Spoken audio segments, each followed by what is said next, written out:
ជំរាបសួរអ្នកទាំងអស់គ្នាពួកយើងជានិស្សិតមកពីមហាវិទ្យាល័យកសិកម្មនៃសាកលវិទ្យាល័យជាតិវិទ្យាសាស្ត្រតែមានមកនិយាយអំពី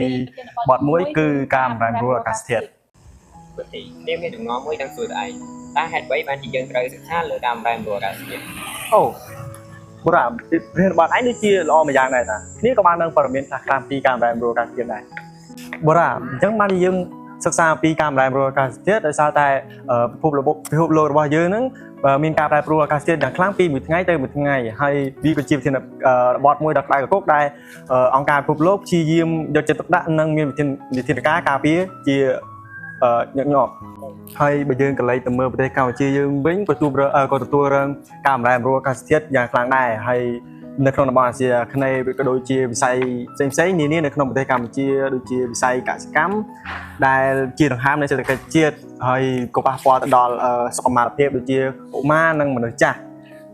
ដែលងាយនឹងទទួលរងពីការបំរែបំរួលអាកាសធាតុអញ្ចឹងនៅពេលដែលយើងបាន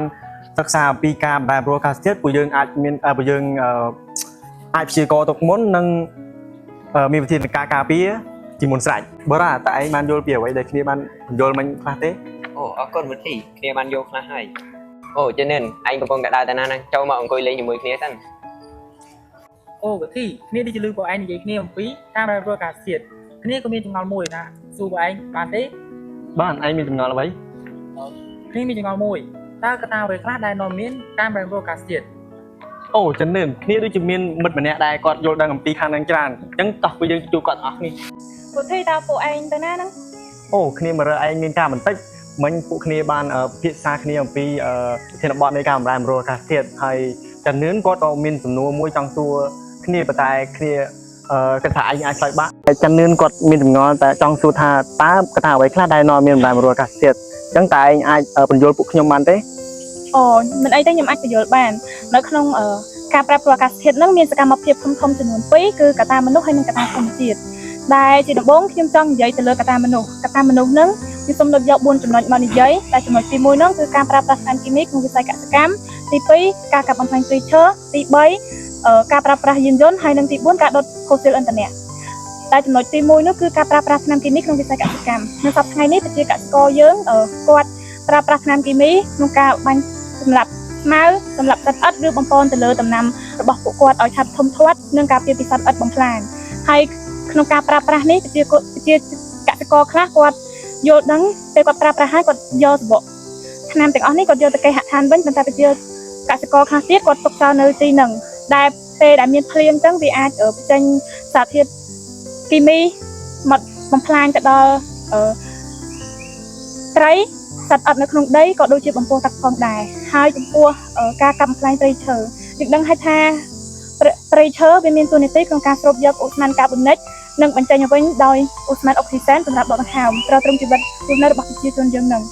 កាលណាដែលយើងកាប់ព្រៃឈើចឹងទៅព្រៃឈើវានឹងបំភាយមកវិញនៅអូស្មန်កាបូនិកដែលធ្វើឲ្យពិបាកក្នុងការដកដង្ហើមវាមានផលប៉ះពាល់ទៅលើផ្លូវដង្ហើមរបស់មនុស្សយើងហើយក៏បង្កើនទៅដល់កម្ដៅនៅលើផែនដីបង្កើនអូស្មန်ផ្ទះកញ្ចក់ហើយមួយទៀតការប្រើប្រាស់យានយន្តហ្នឹងវាមានយានយន្តថ្មីនិងយានយន្តចាស់នៅយានយន្តថ្មីវាមិនមានផ្សែងដែលបញ្ចេញទៅក្នុងបរិយាកាសទេប៉ុន្តែចំពោះយានយន្តចាស់វិញវាមានផ្សែងវាមានកន្លែងដែលធ្លុះធ្លាយប្រេងសាំងអីចឹងវាអាចបំពុលទៅក្នុងបរិយាកាសខ្លាំងមែនទែនវាអាចធ្វើឲ្យមានភ្លៀងអាស៊ីតប៉ះពាល់ទៅដល់គេហដ្ឋានសំណង់អគារនិងស្បែកលើមនុស្សផងដែរហើយចំណុចចុងក្រោយនោះគឺការដុតផូស៊ីលឥន្ធនៈបច្ចុប្បន្នការប្រើប្រាស់យានយន្តម៉ូតូឡានអីវាមានចំនួនច្រើនអញ្ចឹងការប្រើប្រាស់ផូស៊ីលឥន្ធនៈហ្នឹងក៏ច្រើនដូចគ្នាចំណុចមួយទៀតនោះការដុតផូស៊ីលឥន្ធនៈដូចជាឧទាហរណ៍ការដុតធ្យូងថ្មនៅពេលដែលយើងដុតធ្យូងថ្មហ្នឹងវាធ្វើឲ្យភាយជាតិកាបូនទៅក្នុងបរិយាកាសដែលជាហេតុធ្វើឲ្យមានការប្រែប្រួលអាកាសធាតុមួយទៀតគឺកត្តាធម្មជាតិកត្តាធម្មជាតិហ្នឹងមានពីរចំណុចគឺបន្ទុះភ្នំភ្លើងនិងភ្លើងឆេះព្រៃចំពោះបន្ទុះភ្នំភ្លើងហ្នឹងគឺវាកើតឡើងនៅពេលដែលសិលាម៉ាក់ម៉ាក្តៅហើយនៅកន្លែងដែលសន្ទាប់នៃផែនដីវាស្ដាងហើយភាគច្រើនវាកើតឡើងនៅលើមហាសមុទ្រកាលណាដែលមានបន្ទុះភ្នំភ្លើងវាធ្វើឲ្យមានផ្សែងអ៊ូអាប់វាភាយទៅខាងលើហើយនឹងមានហូរសិលាជាច្រើនដែលចេញពីភ្នំភ្លើងហ្នឹងដែលធ្វើឲ្យប្រជាជនដែលរស់នៅជិតហ្នឹងពិបាកក្នុងការរស់នៅដូចជាពិបាកដកដង្ហើមហើយប្រជាជននៅតំបន់ហ្នឹងក៏មិនអាចធ្វើកសិកម្មបានដែរដោយសារតែមានសារធាតុគ គីមីមួយចំនួនដែលហូរចេញពីភ្លើងហ្នឹងមួយទៀតនោះគឺភ្លើងឆេះប្រៃកាលណាដែលភ្លើងឆេះប្រៃទៅវាធ្វើឲ្យបាត់បង់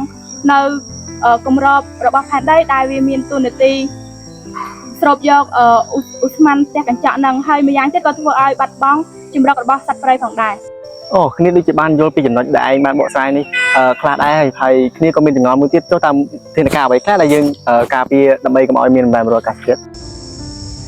អូបាញ់មិញខ្ញុំដូចជាបានលើពីឯងនិយាយអំពីតើត្រូវធ្វើយ៉ាងម៉េចដើម្បីកាត់បន្ថយអំពីការប្រែប្រួលអាកាសធាតុ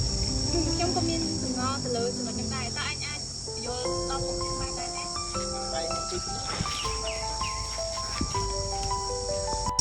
គ្នាអ្នកនរគ្នាចាំស្ដាប់ខ្ញុំមកត្រាអំពីវិធានការដើម្បីទប់ស្កាត់ដើម្បីកុំឲ្យមានការប្រែប្រួលអាកាសធាតុចំណុចទី1ពួកយើងត្រូវតាមដើមឈើម្នាក់ឲ្យបានមួយដើមហើយនឹងការការពារព្រៃឈើដើម្បីកុំឲ្យមានការកាប់បំផ្លាញចំណុចទី2គឺពួកយើងកាត់បន្ថយការប្រើប្រាស់ថង់ប្លាស្ទិកនិងសារបរិស្ថានហើយប្រើប្រាស់ការកែច្នៃឲ្យអស់លទ្ធភាពក្នុងការប្រើប្រាស់ចំណុចមួយទៀតគឺយើងត្រូវប្រើប្រាស់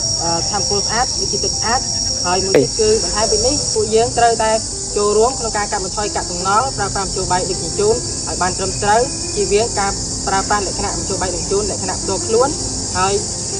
ចូលរួមក្នុងការការពារទប់ស្កាត់និងចូលរួមផ្សព្វផ្សាយអប់រំអំពីការប្រព្រឹត្តអាកាសធាតុទៅដល់យុវជននិងមនុស្សជំនាន់ក្រោយឲ្យបានដឹងទាំងអស់គ្នា ពីចុងក្រោយយើងទាំងអស់គ្នាត្រូវតែរួបរวมគ្នាអនុវត្តវិធីសាស្ត្រខាងលើ